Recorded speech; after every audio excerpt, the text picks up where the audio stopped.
Someone once said, we'd better pay attention to the future because that's where we're going to spend the rest of our lives. Yet too often those are just words to many people who end up finding themselves fixed almost entirely on the present. Or they dream about the future, but they do nothing about it. And so their dreams seem at best elusive and at worst unattainable. But to believe that about the future is a mistake. Hello, my name is Joel Barker. And we've come here to talk about why positive visions of the future are so important, even essential, to nations and organizations, to corporations and communities, to individuals young and old, to each and every one of us who want to make a difference in the world.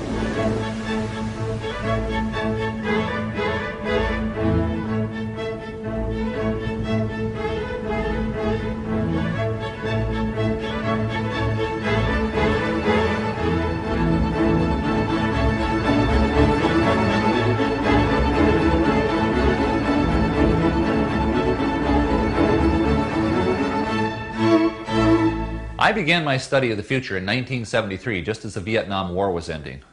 OPEC had taken control of energy pricing.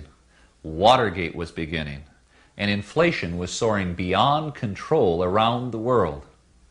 For many people, from corporate leaders to the person on Main Street, the problems of the present seemed so overwhelming that it seemed pointless to think about the future. And yet, in the midst of all that turbulence and pessimism, I came upon the works of three scholars who showed me that having exactly the opposite attitude, a positive one, was much wiser. Each of these scholars, in his own way, convinced me that it is essential that we think about, dream about, and ultimately envision our own futures, especially in the really tough times. In fact, I believe that having a positive vision of the future is perhaps the most forceful motivator for change that you and I possess. We are now going to take a journey to see how these ideas fit together, and to see how we can use these ideas to make our own organizations, our own families, our own lives richer and more fulfilling.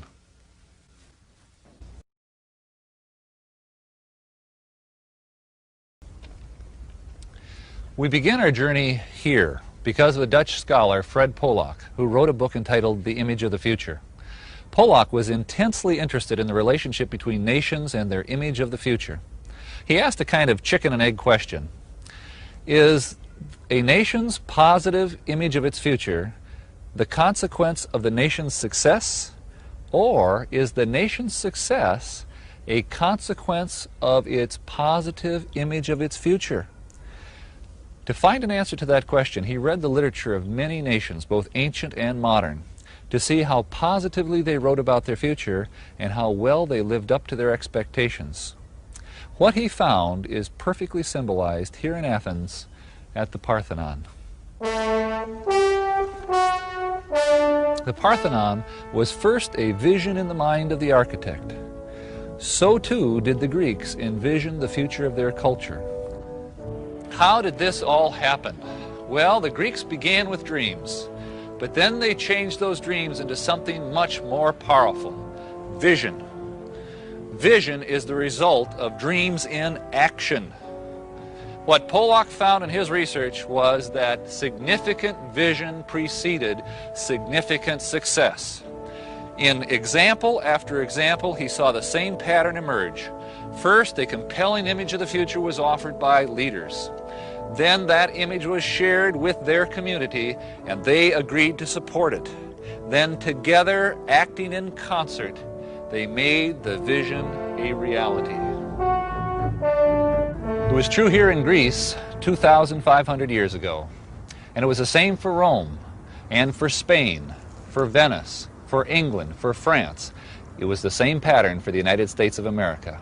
And even today, we can see the power of vision sweeping across the world, from Eastern Europe to the Pacific Rim. What is particularly interesting to me in Polak's research is the fact that many of the nations, as they began their climb to greatness, did not have the right resources, or the critical population base, or an obvious strategic advantage. In fact, they succeeded against the odds. What they did have was a profound vision of their own future.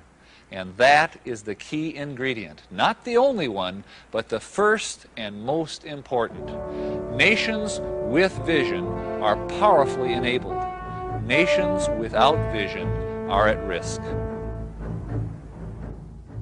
I used to be a school teacher, and after I read Fred Pollock, I realized that what he was saying for nations was equally true for children. Children are profoundly affected by their vision of the future. From my own experience, I'd seen a pattern. My very best students always knew where they were going, what they were going to do with their lives. When I read Benjamin Singer's scholarly work, The Future-Focused Role Image, I found that my observations were strongly reinforced by a lot of research. The research summarized by Singer indicated that low-performance students had almost no sense of their future. Their focus was strictly short-term, and they believed the ability to shape their future was in the hands of fate. They were personally powerless. The research also indicated that successful students had a much greater personal sense of control over their future, and they thought in time horizons of 5 to 10 years out. One thing in particular intrigued me about the research. In identifying the successful students, IQ and family background were not the key indicators of success. Some of the most successful students came from very difficult family and social situations and did not score well on the standard IQ tests. Some of the most unsuccessful students had genius IQs and came from the best of families. So, what was the key differentiator? Vision. What all the successful students shared was a profound and positive vision of their future.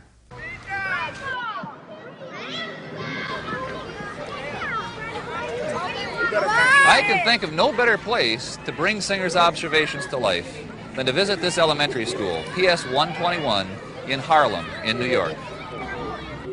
Here in 1981, Eugene Lang came to give the commencement speech. He had graduated from PS 121 in 1933 and was now a successful, wealthy, self-made man.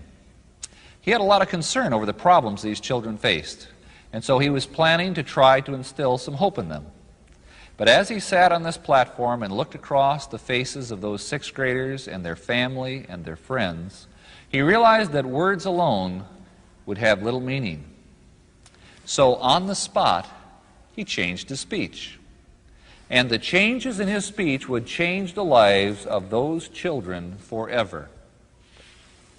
He began by making a personal connection to the children by telling them how he had been in Washington, D.C. when Martin Luther King had given his famous "I Have a Dream" speech.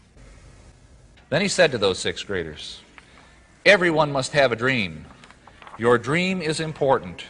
It can be your future, and education is the key to that future."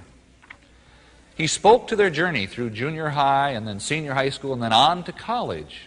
But when he said college, he realized that college must seem unattainable to most of these kids. So he said to them, "And don't think for a minute you can't go to college, because you can." And then, with the family and friends listening, he promised those sixth graders that he personally would provide each and every one of them who graduated from high school a college scholarship. Here were these sixth graders thinking that they could not expect to go to college, and all of a sudden, this promise. Mr. Lang sat down to the cheers of the audience, but he knew that money alone was not going to make this happen. He would have to provide a pathway to the promise. So almost immediately, in addition to giving his money, Mr. Lang created a support structure of the teachers and parents and community to work with these students to make sure that they would realize their marvelous vision. From past history of this school, you would have been able to predict that of those 6th graders who graduated from this school, only 25% would have graduated from high school. And of that 25%, almost no one would have gone on to college. But thanks to Mr. Lang and the support he and the community provided, 48 out of 52 of those students graduated from high school, and of that 48, 40 went on to college. Here at PS 121, in the heart of Harlem, we see perfectly illustrated what Benjamin Singer wrote about. The power of a child's vision with the help of the community to overcome history and economics, to motivate that child to extraordinary achievements.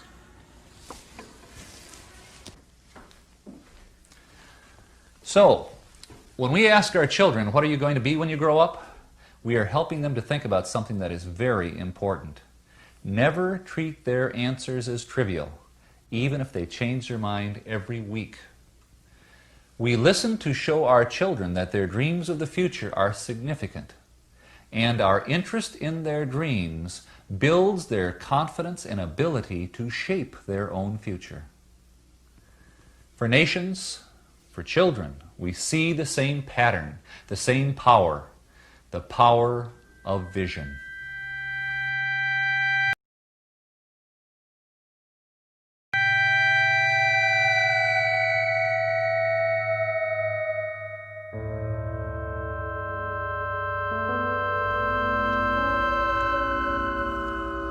This is Auschwitz. It seems a strange place to come to talk about vision. During World War II, millions of people, mostly Jews, but Poles and Russians and Gypsies too, were put to death in camps like this. The reason we have come here is to examine the importance of vision under the worst possible conditions. It was here that the third scholar who influenced me made his discoveries. His name was Viktor Frankl. He was a psychiatrist in Vienna. He had a good practice, lived the good life. He was Jewish. When World War II broke out, he was rounded up by the Nazis along with thousands of others and brought in freight cars to this hell on earth. When he arrived, Frankl set 3 goals for himself. 1, to survive. 2, to use his medical skills and help where he could. And 3, to try and learn something. Imagine that, to try and learn something amidst the Holocaust. Well, Frankl succeeded in all 3 of his goals. And after the war, he went back to Vienna and wrote his now classic book, Man's Search for Meaning, in which he illuminated what he learned. In his book, Frankl acknowledged that the majority of prisoners were executed soon after they arrived. What Frankl focused on in his writings were those who, like himself, were instead put to work under the most horrible of conditions. Millions died. Yet among those who survived, Viktor Frankl found a common thread, a trait essential to their survival. All of those who made it through had something significant yet to do in their future. Let me repeat that. All of those who made it through had something significant yet to do in their future. And here we see the pattern again, the power of a vision of the future to help overcome seemingly insurmountable odds. Let me illustrate with one of Frankl's stories. 2 men were going to commit suicide. It was a common occurrence here in the camp. Their friends literally saved their lives by reminding them of their future. For the one, it was his child whom he adored and who was waiting for him in a foreign country. For the other, it was a thing, not a person. This man was a scientist and had written a series of books which still needed to be finished. His work could not be done by anyone else. And once they were reminded of their responsibilities to their future, they accepted it and were empowered to continue and survive. It worked for Frankl, too. He writes, "Almost in tears from pain, I kept thinking of the endless little problems of our miserable life. What would there be to eat tonight? If a piece of sausage came as an extra ration, should I exchange it for a piece of bread? Should I trade my last cigarette? which was left from a bonus I received a fortnight ago for a bowl of soup. How could I get a piece of wire to replace the fragment which served as one of my shoelaces? Who could help me to obtain work in camp instead of undertaking this horribly long daily march? I became disgusted with the state of affairs which compelled me daily and hourly to think of only such trivial things. I forced my thoughts to turn to another subject. Suddenly I saw myself standing on the platform of a well-lit, warm and pleasant lecture room. In front of me sat an attentive audience on comfortable upholstered chairs. I was giving a lecture on the psychology of the concentration camp. By this method, I succeeded somehow in rising above the situation, above the suffering of the moment, and he observed them as if they were now of the past. Frankl's message is clear. It is essential for you, for me, to have something significant yet to do, to have a positive vision of our future, because that is what gives meaning to life. Frankl wrote, "It is a peculiarity of man that he can only live by looking to the future. And this is his salvation in even the most difficult moments of his existence."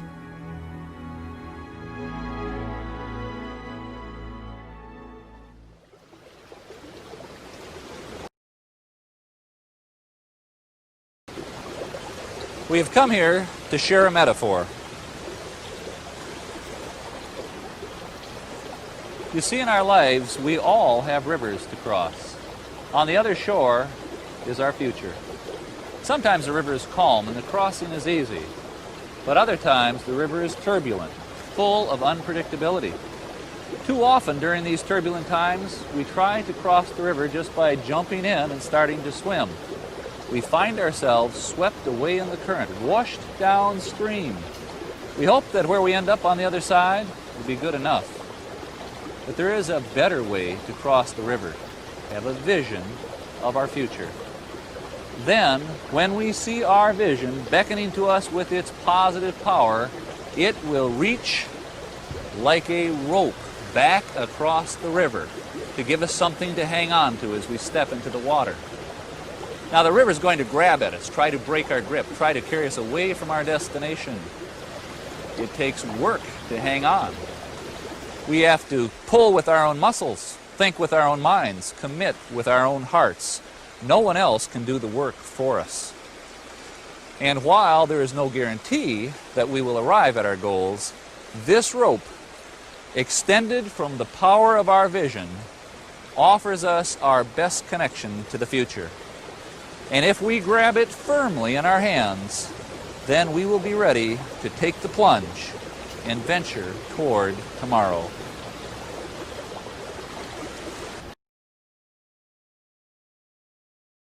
We have looked at nations that have risen from nothing to world shapers. We've examined the research on the key ingredients that make children successful.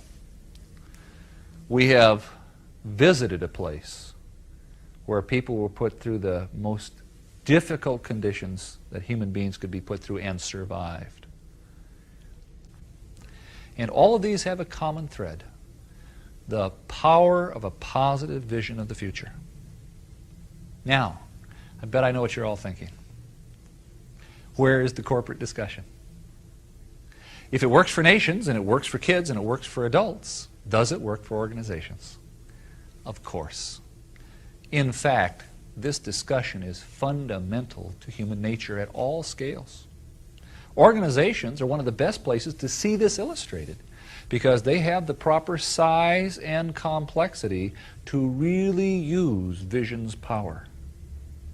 Think about organizations, beginning and mature, profit and non-profit, who are doing amazingly well, and I'll bet they're being driven by a vision. Let me give you some examples.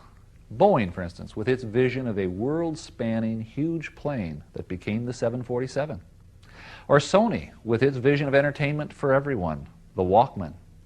French Telecom, The French telephone company that decided it would be the best phone company in Europe when maybe it was the worst. IBM that bet the corporation on its vision of the 360 series mainframe computer.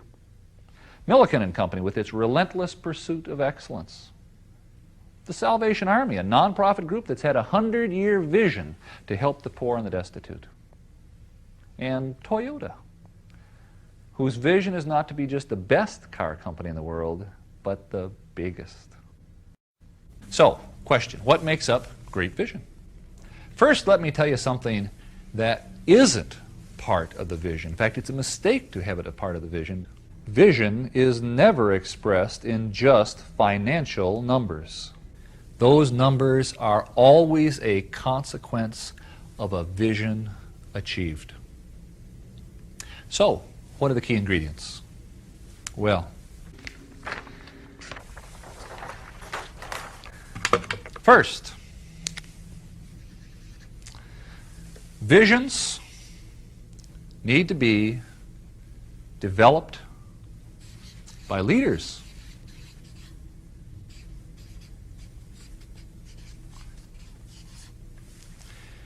Visions are not created by the masses. Now, good leaders talk to their people and listen to their people. By the way, they listen and explore the world as well. But it is the role of leadership, not of followers, to take all that input and focus it and bring it into a coherent, powerful vision. Second, visions of the leaders must be shared with their team, and the team must agree to support it. If you have that sharing and that support, you then have created the vision community. Okay. For organizations, the sharing, by the way, creates agreement on direction. And once you have direction agreement, it in fact improves your decision making significantly, because every decision can be measured against the vision's direction. The vision community must act together to bring the vision to reality. Third, a vision, in order to be successful, must be comprehensive and detailed. Generalities just won't do. We want to be number one in the marketplace. We want to be a world-class company.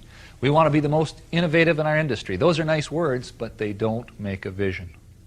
To have a vision, we must know how and when and why and what with enough precision so that each member in the vision community can find his or her significant and important place in the vision.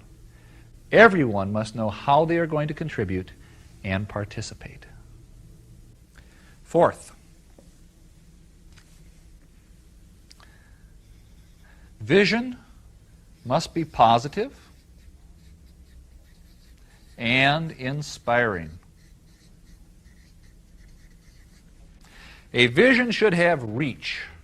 It should challenge each and every one of us to grow substantially, to stretch their skills, to reach beyond their ordinary reach. A vision must be worth the effort. When you create your vision, it is better to err on the side of too great a vision than not great enough. Joel, it seems to me, I like what you're saying about vision, but you haven't mentioned values anywhere here. That's a good question. Someone once said to me, in turbulent times like what we're living in now, the only thing that'll get you through is your values. I suggested there was another way to think about that. Values are the way you measure the rightness of your direction. You see, without values, you might in fact create a vision that's immoral or unethical. Values protect you from making that mistake. But values, even though they are essential to vision, cannot give you direction. Only vision can do that. It is the role of vision to determine your destination.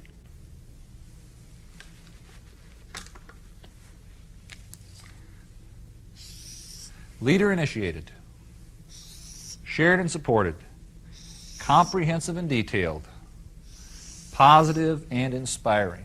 When you get all of those put together, you've got your vision community.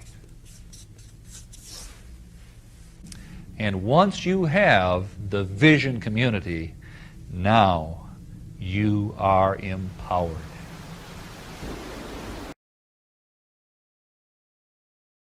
There's a story I'd like to share with you. It was inspired by the writings of Loren Eiseley. Eiseley was a very special person because he combined the best of two cultures. He was a scientist and a poet. And from those two perspectives, he wrote insightfully and beautifully about our world and our role in it. Once upon a time, there was a wise man, much like Eiseley himself, who used to go to the ocean to do his writing. He had a habit of walking on the beach before he began his work. One day, he was walking along the shore. As he looked down the beach, he saw a human figure moving like a dancer.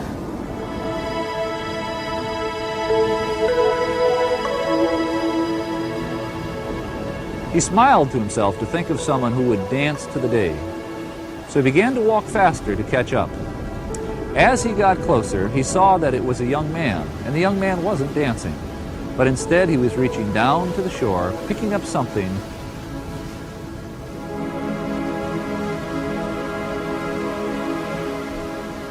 and very gently throwing it into the ocean.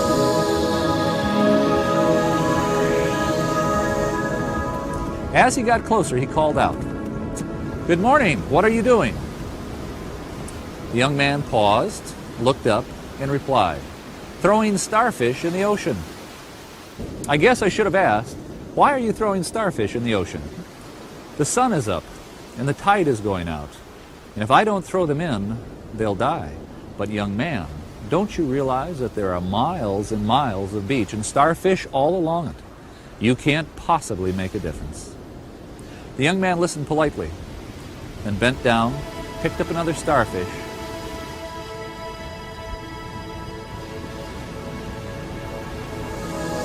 and threw it into the sea, past the breaking waves. It made a difference for that one. His response surprised the man. He was upset. He didn't know how to reply. So instead he turned away and walked back to the cottage to begin his writings. All day long as he wrote, the image of that young man haunted him. He tried to ignore it, but the vision persisted.